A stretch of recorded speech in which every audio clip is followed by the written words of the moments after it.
network that we created within the country, and then also our social media, in targets. So we have to promote some of the activities that was. For instance, we have some of the messages like protect yourself from COVID-19, and then we also call for wear face masks. And then you notice that most of our materials here were focusing on non-communicable diseases because we then got to know that most of the people who were affected by the pandemic were people who were living with non-communicable diseases. Continuer justement de rechercher, au risque de me répéter, des informations permettant d'améliorer, de renforcer les mesures de précaution pour les patients. Et en France, le Haut Conseil de la santé publique a réuni un groupe de travail de 10 oncologues en mars 2020. Et ces oncologues ont travaillé en fait sur Covid-19 et cancer. Et certains éléments qui ont été retenus sont notamment la confirmation que la plus grande fréquence documentée des complications du Covid-19 chez les patients atteints de pathologies chroniques, la plus grande fréquence, se retrouve chez les patients atteints de pathologies chroniques ou de cancer et chez les personnes âgées de plus de 70 ans. Deuxième information, c'est que le risque de diffusion d'un cas de Covid-19 survenant chez un soignant au sein d'un établissement de santé est assez élevé. Du coup, quand on regarde ces deux informations, on se dit que, en tant que spécialiste du cancer, on a deux objectifs: réduire le risque de contamination chez nos patients, mais également prendre des dispositions et protéger les soignants, non seulement pour eux-mêmes, mais également pour qu'eux ne soient pas une source d'infection pour les patients.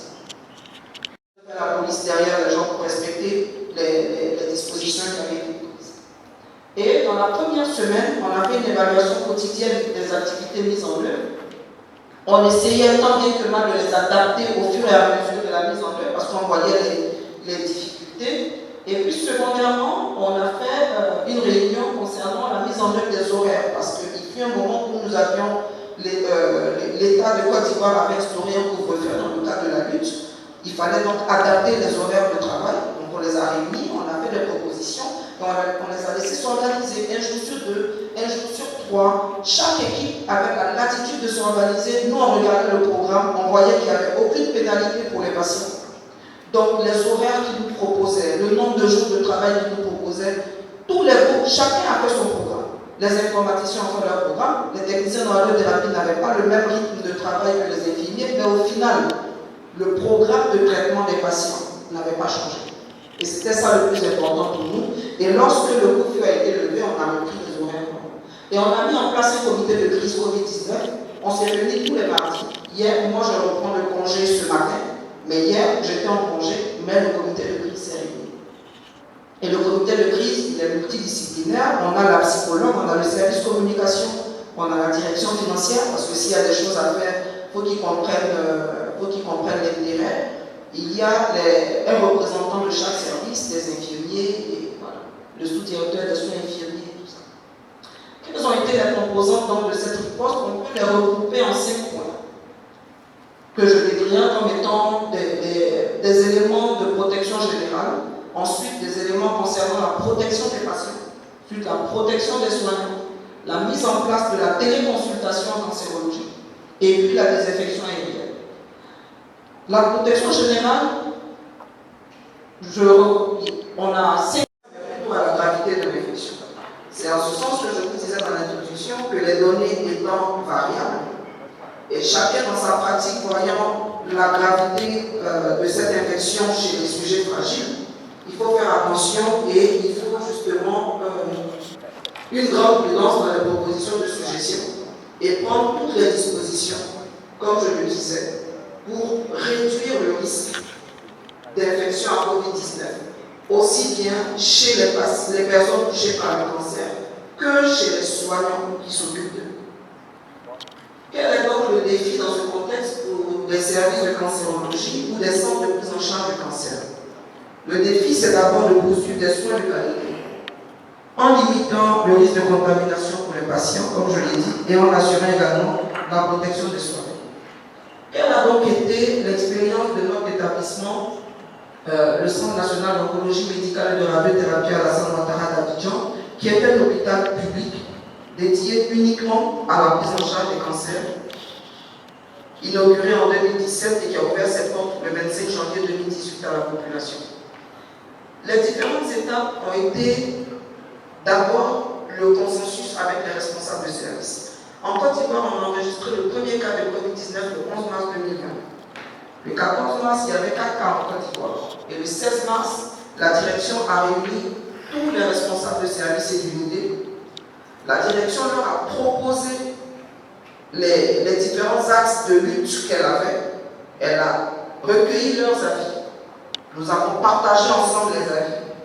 Et nous nous sommes assurés de pouvoir adhérer tous aux différents avis retenus. Ça a été la première étape. Donc, tous ceux qui avaient des propositions complémentaires les ont faites et nous avons affiné les décisions. La deuxième étape, ça a été la mise en œuvre immédiate de ces décisions et surtout une réunion d'information de tout le personnel. Initialement, c'était les responsables.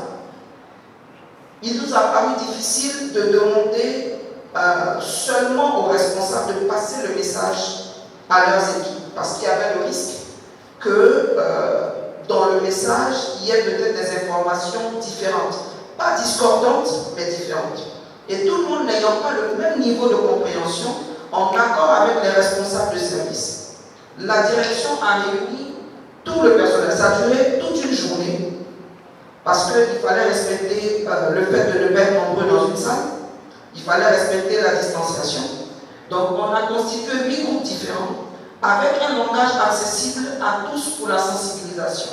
Quand je dis langage accessible à tous, par exemple, il y avait un groupe avec les vigiles, le personnel d'entretien.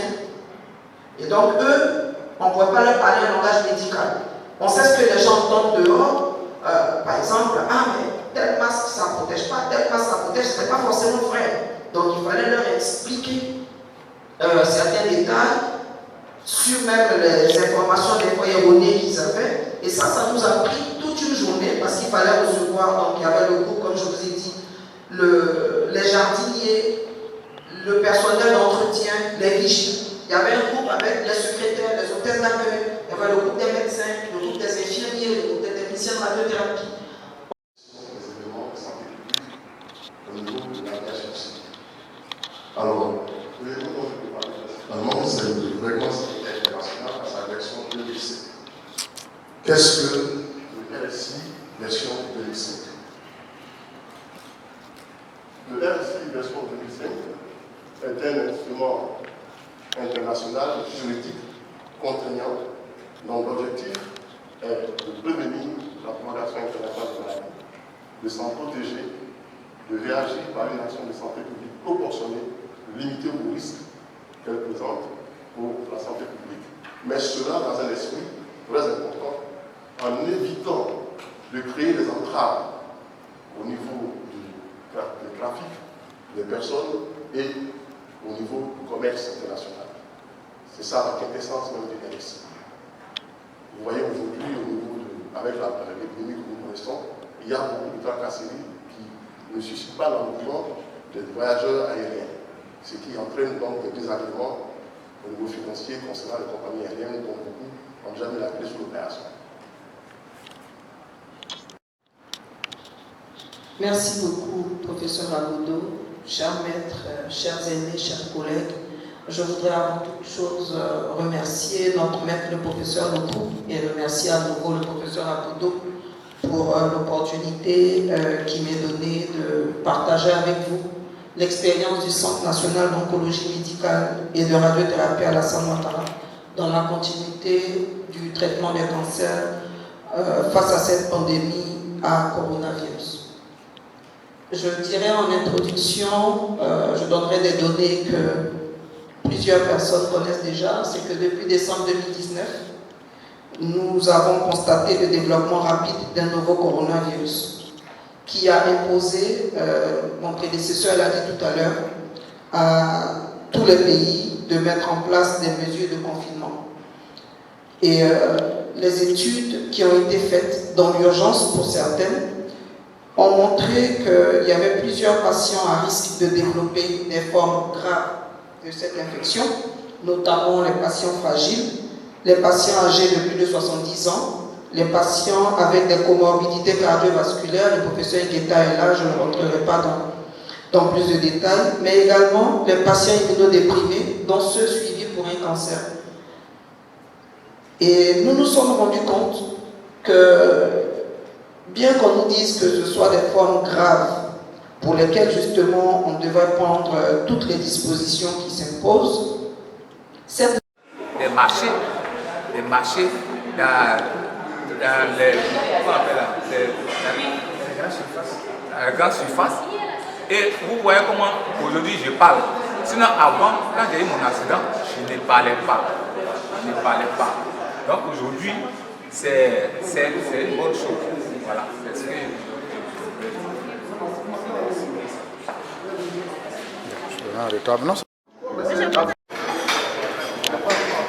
C'est un grand plaisir de vous voir. Nous avons été séparés. Circonstances obligent, Covid-19 oblige, nous avons pu participer au congrès avec l'association. On a vu une conférence qu'on avait faite en Zoom. Nous avons également pu participer au congrès mondial de l'international sur société de la bactériologie qui va avoir lieu en Argentine, ainsi qu'au congrès mondial de la maladie de la thyroïde en Chine. Tous ces congrès étaient reportés pour l'année prochaine. Nous pensons qu'à travers ces conférences Zoom, nous pourrons déjà garder le contact et continuer à travailler pour aider les populations, notamment les populations africaines. Je vous remercie encore et à très bientôt. Avez-vous un dernier mot à ajouter? Alors, j'ajoute un tout petit mot, que vous êtes les bienvenus, toujours à travers le virtuel, le 9 et 10 octobre, le congrès de la région MENA. Il se passera en mode virtuel. Je vous enverrai le lien. Il est très riche, très varié, avec des interventions de différents pays de la région MENA, mais aussi en dehors de la région MENA. Et malheureusement, heureusement, ça se passe en anglais. À l'inverse, le 13 et 14 novembre, nous avons le colloque marocain national sur le diabète Morocco 2020, 13 et 14 novembre, en mode virtuel, en français. Et là, il y a de nombreux conférenciers et du Maroc, du Maghreb, et vous-même, professeur Abou.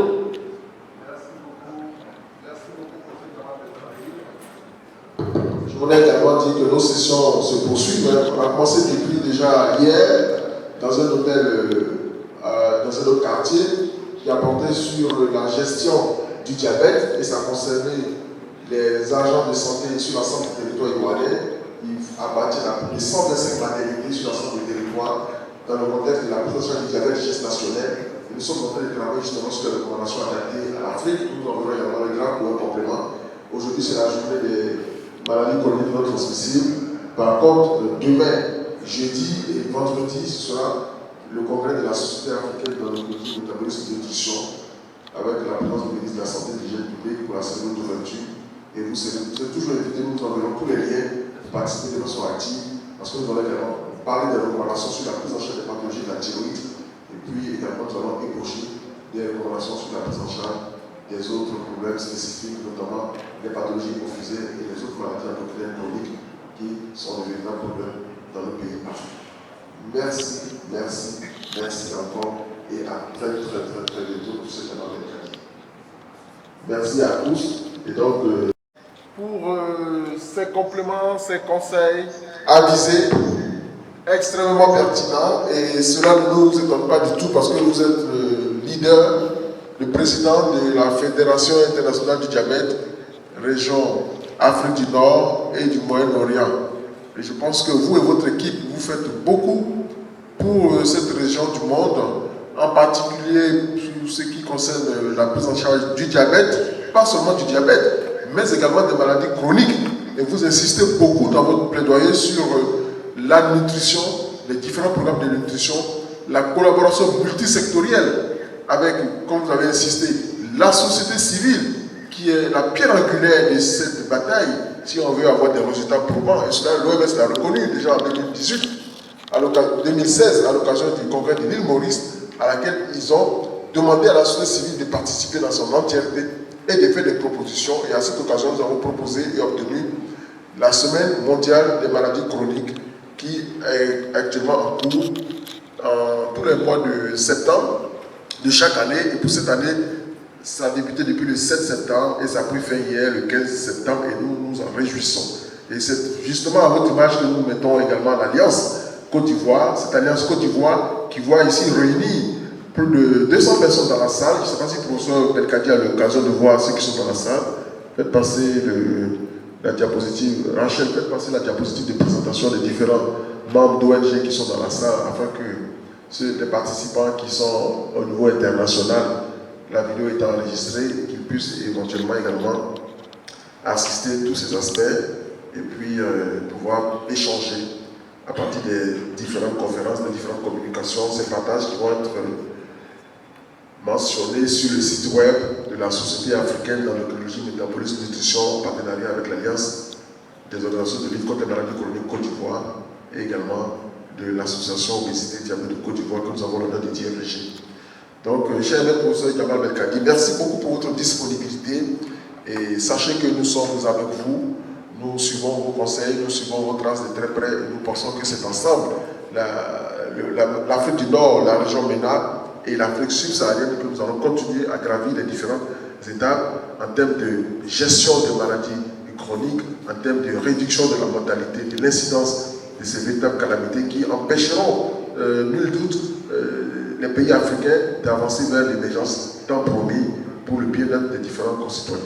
Le problème des maladies chroniques reste encore un problème majeur. On le sait, plus de la moitié des pays africains n'ont pas encore souscrit à l'assurance maladie universelle. Cela reste donc un véritable problème, le défi de la gestion des maladies chroniques en termes de prise en charge au niveau des centres hospitaliers, en termes de gestion de l'approvisionnement des médicaments ainsi que la disponibilité et leur coût. Et puis bien entendu, le point central dans la mesure, la prévention à travers des campagnes pour assurer de sensibilisation, des campagnes de dépistage, des campagnes de communication et même notamment l'implication au plan multisectoriel des acteurs, des décideurs, des universitaires, des praticiens, mais surtout des personnes vivant au quotidien avec ces maladies chroniques, de la société civile s'entend. Et je pense que vous avez évidemment insisté sur cet aspect. Donc, nous voici donc au terme de cette session. La session d'ici 15-20 minutes portera sur les maladies chroniques dans le contexte de pandémie à coronavirus. Matinée, si vous me permettez. Professeur Abodo. Alors, moi, je pense que c'était une matinée riche et variée, passant du diabète, du syndrome métabolique, de la maladie cardiovasculaire, des problèmes de dos, des problèmes d'addiction, et qui se retrouvent malheureusement dans nos sociétés africaines et dans le monde. Ce n'est pas propre à l'Afrique, mais en Afrique et au Maghreb, ils ont une connotation spéciale. En particulier, vous avez beaucoup insisté sur les problèmes du diabète, de l'obésité et des complications.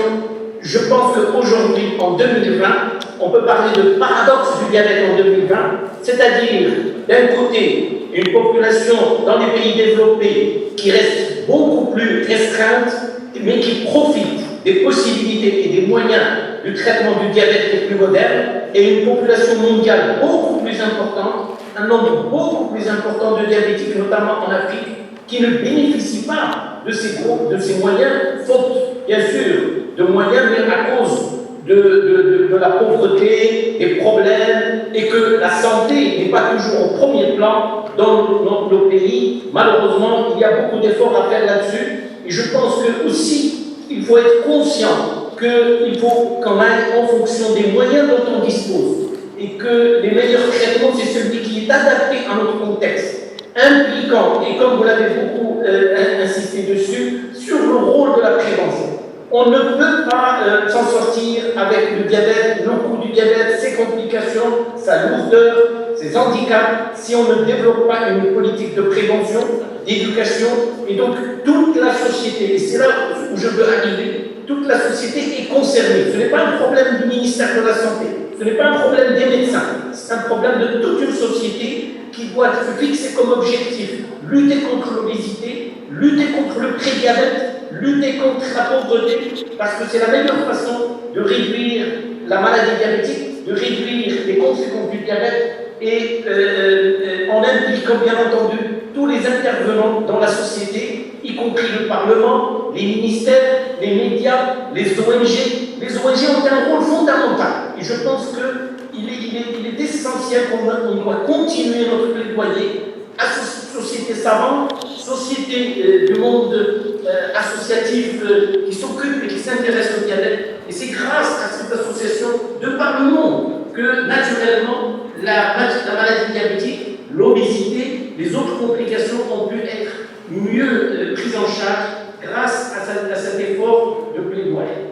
Concernant, je pense aussi, j'ai pas vu beaucoup, j'entendais très mal le professeur Guetta sur les maladies cardiovasculaires, mais c'est indiscutablement un des gros problèmes aujourd'hui, et on meurt à cause du cœur. On ne meurt pas d'autres complications, malheureusement, souvent, c'est à cause du cœur. Donc, il y a un effort fondamental et très important à faire et à rechercher les facteurs de risque chez tout cardiaque, mais c'est aussi chez tout diabétique. Quant au mal de dos, je pense que c'est le problème du siècle. Et je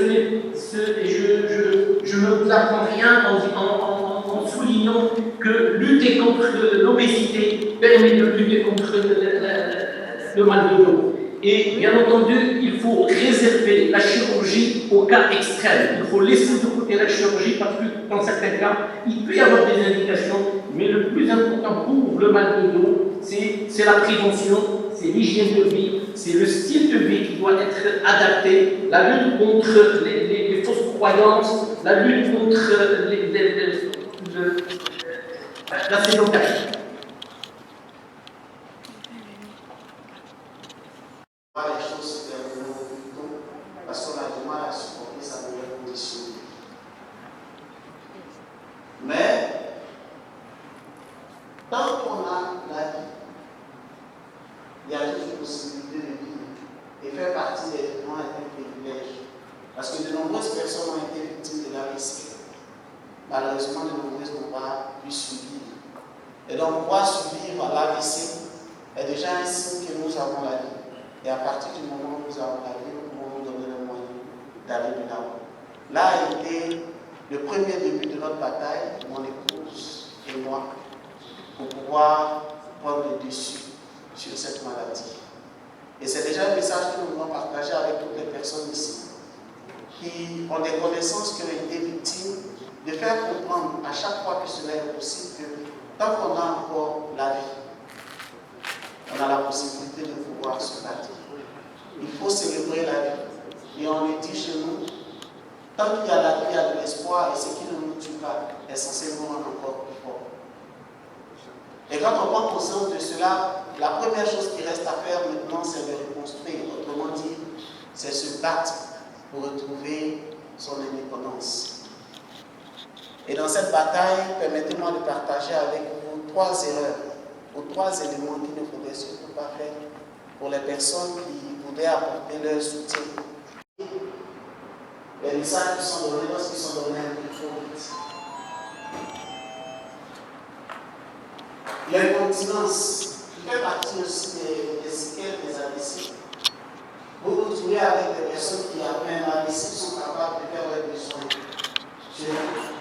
sans même s'en rendre compte. Alors vous imaginez le chef de famille, l'expert comptable, le directeur d'entreprise, l'homme fort et l'homme puissant d'hier, en l'espace de quelques secondes, ne sait même pas qu'il fait ses besoins sur lui. J'espère qu'à l'issue de cela, nous serons amenés à prendre plus conscience de la réalité de l'AVC que l'OMS a même qualifié de pandémie mondiale. Et finalement, la prison, parce qu'en fait, la victime se trouve dans un corps qu'elle ne maîtrise plus. Tu peux vouloir aller à gauche, et le monde qui ne répond pas lui a décidé d'aller à droite. Tu te retrouves prisonnier d'un corps qu'à la fin tu n'arrives plus à maîtriser à cause de l'incapacité physique et moteur qui résulte de la survenance de l'AVC. Alors on en revient donc à cette question, lorsque on fait face à tout cela, on se dit, mais pourquoi moi? il y a 1 jour de cela, j'étais important. Et finalement, on finit par voir sa vie comme une descente de mon père. Le désespoir naît. Pour soi, c'est la chute, c'est la fin. Et on n'a plus d'espoir. Et c'est là que commence une des phases terribles de la survie avec la blessée, la fin. Traiter le radicalisme vasculaire ne sont pas des bons médicaments. Et ce travail a été réalisé dans une dizaine de pays africains pour tester la qualité des médicaments cardiovasculaires en Afrique, a montré que 16% des médicaments qui sont utilisés pour traiter les affections cardiovasculaires sont de faux médicaments. Donc vous imaginez des patients qui ont des affections graves et qui sont traités au long cours avec de faux médicaments. 16%, c'est énorme. Un diagnostic simple à tous les niveaux de la pyramide sanitaire pour pouvoir diagnostiquer ces affections et organiser efficacement la prise en charge. Il faut bien entendu des produits de qualité. Il s'agit d'affections chroniques, des médicaments qui vont être au long cours et donc qui doivent être efficaces sur le long terme pour permettre de guérir ces patients. Et enfin, il faut aussi permettre l'accès aux soins. C'est un vrai challenge car on a vu beaucoup de nos patients malheureusement qui ont ces affections chroniques, donc qui nécessitent, qui ont un coût élevé, donc qui nécessitent des moyens importants. Malheureusement, n'ont pas accès aux soins parce qu'ils n'ont pas d'assurance maladie adaptée à leur pathologie. Pour terminer, je pense que la diapositive ne va pas venir, parce que c'est les zones actives de contrôle du tabac. Et donc, nous avons l'honneur de présenter le thème sur l'alcool, drogue et tabac. Nous avons souhaité présenter ce thème-là sur 3 ans. Dans un premier temps, nous avons montré le lien entre l'alcool, le tabac et la drogue et les maladies non transmissibles. Et dans un second temps, nous avons présenté les différents aspects des lois en matière de lutte contre les drogues en Côte d'Ivoire. Et dans un troisième temps, nous allons voir l'aperçu de la prise en charge sur ces différentes thématiques. Et donc, comme je l'ai dit, nous allons intervenir sous forme de panel. Et donc, le premier intervenant, c'est le Dr Kofi Brou. Je vous laisse la parole.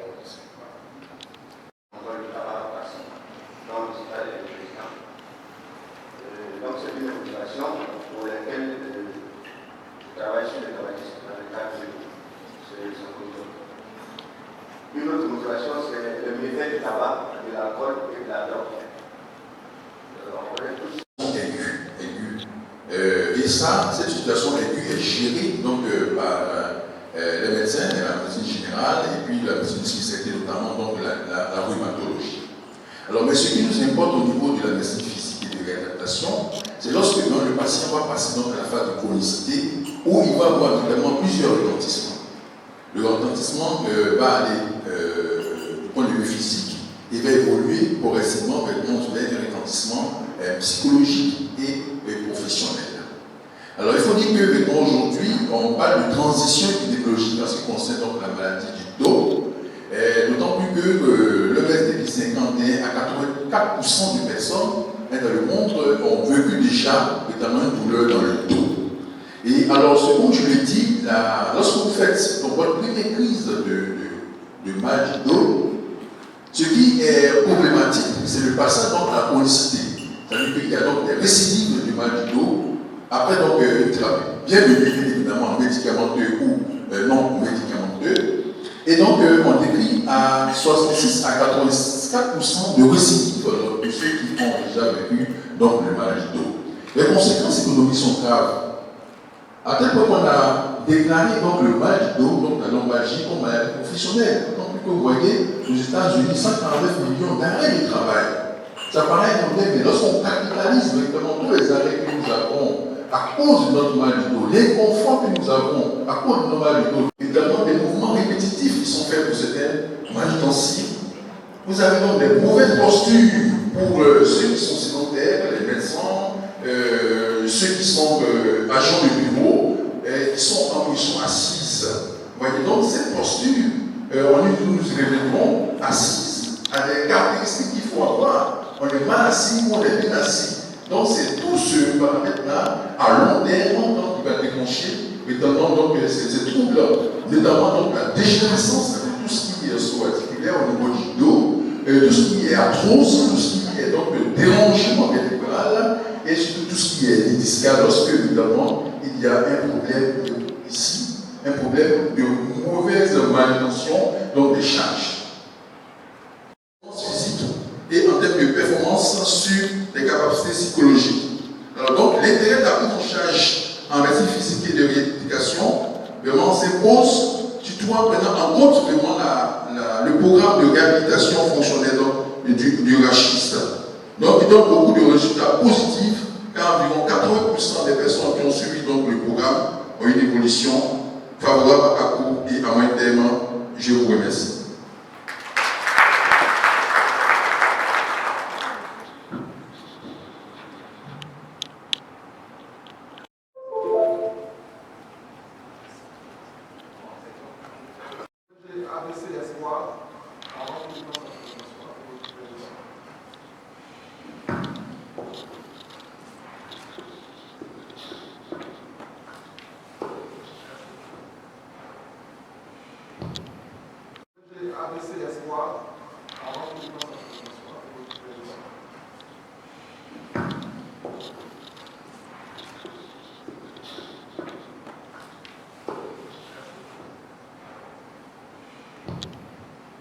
Monsieur Loyer Nicolas Kiams, il est le secrétaire général de l'ONG AVC Espoir. C'est un témoignage en tant que personne affectée par l'AVC.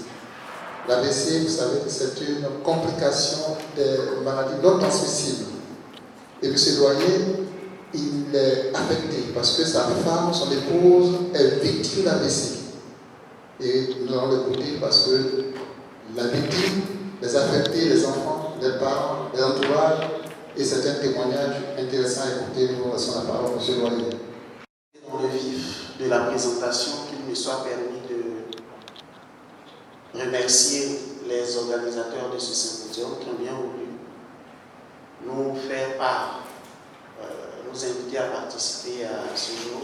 Et le but de la présentation sera de partager avec vous l'expérience qui a été la nôtre, mon épouse et moi, depuis qu'elle a été victime de l'AVC.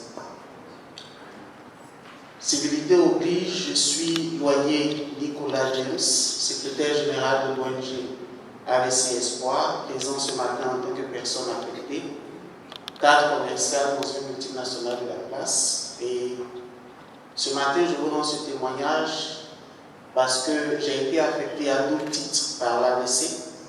En octobre 2016, c'est mon épouse qui est victime d'un AVC. Et un semestre plus tard, c'est mon père qui est victime, lui à son tour d'un AVC. Malheureusement, il nous a quittés l'année dernière.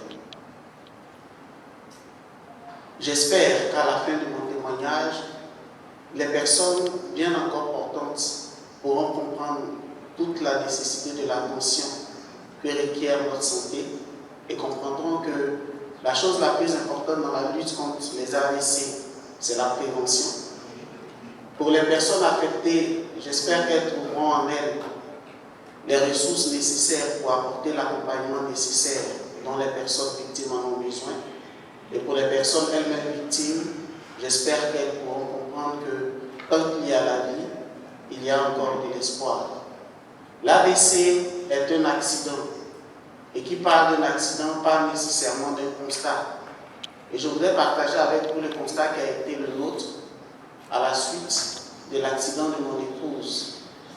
Et la meilleure façon pour moi de présenter ce tableau a été de rechercher quelques images sans commentaire qui pourront nous permettre d'évaluer les dégâts que représente l'AVC dans la vie d'une personne. Première image. Et la dernière.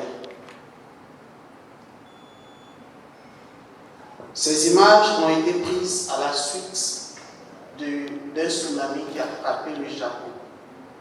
Et en termes de corrélation, je puis dire, sans hyperbole, que l'AVC dans la vie d'une personne est comme un tsunami qui arrive dans la vie. un tsunami du fait de son caractère imprévisible et du fait des dégâts que cela peut causer dans la vie. J'irai plus loin pour dire que l'AVC est dans la vie d'une personne ce que l'accident de Fukushima a été pour le Japon. Et l'AVC est dans la vie d'une personne ce que la catastrophe de Tchernobyl a été pour la Russie. C'est un drame. Et à l'issue de l'AVC, la première question qu'on se pose tout de suite, c'est pourquoi? Et là, on recherche les causes qui auraient pu justifier la survenance d'un AVC. Derrière la question pourquoi moi, en fait, c'est toute la personnalité de la personne qu'on présente. J'ai choisi 3 aspects. La position familiale. Seule fille de sa famille, promis à un brillant avenir, et du jour au lendemain, verra que tous les investissements qui ont été faits prennent un coup du fait de la survenance de l'AVC. Je parle de la position familiale parce que c'est l'histoire de ce monsieur, puissant homme d'affaires, homme qui tient sa famille, homme sans qui il n'y a pas de réunion des familles, ou si réunion il a, il est le seul à pouvoir valider les décisions prises, qui du jour au lendemain est frappé d'un AVC, incapable de se mouvoir, incapable de parler. On se demande finalement qui sommes-nous finalement. La position professionnelle, c'est l'histoire de cet expert comptable, victime d'un AVC qui, au jour le jour, ne sait plus combien font 2 plus 3. La grosse question qu'on se pose, c'est finalement, qu'est-ce qui nous reste encore comme projet? Quel est notre avenir? Et tout ce qui a fait notre personnalité, tout ce qui a fait notre vécu, notre cursus scolaire, notre cursus universitaire, nos capacités professionnelles, sous nos yeux, s'effacent tout doucement. Parce qu'après l'AVC, c'est une nouvelle étape de la vie qui commence, avec ces nouvelles réalités. Le voile descend, un nouveau voile s'élève.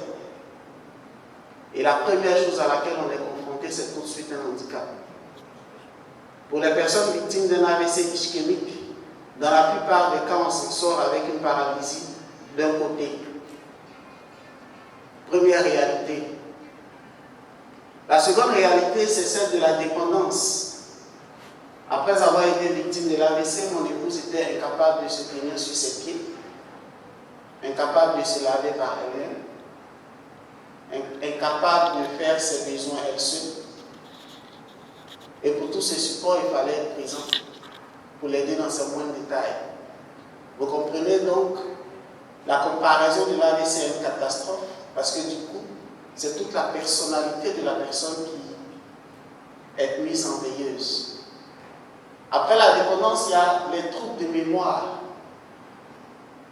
Une autre caractéristique encore difficile à vivre parce que mon épouse ne se souvenait plus de mon nom, ne se souvenait plus du nom de nos enfants, nous avons 2 filles, et pire, elle ne se souvenait même plus d'elle-même son nom.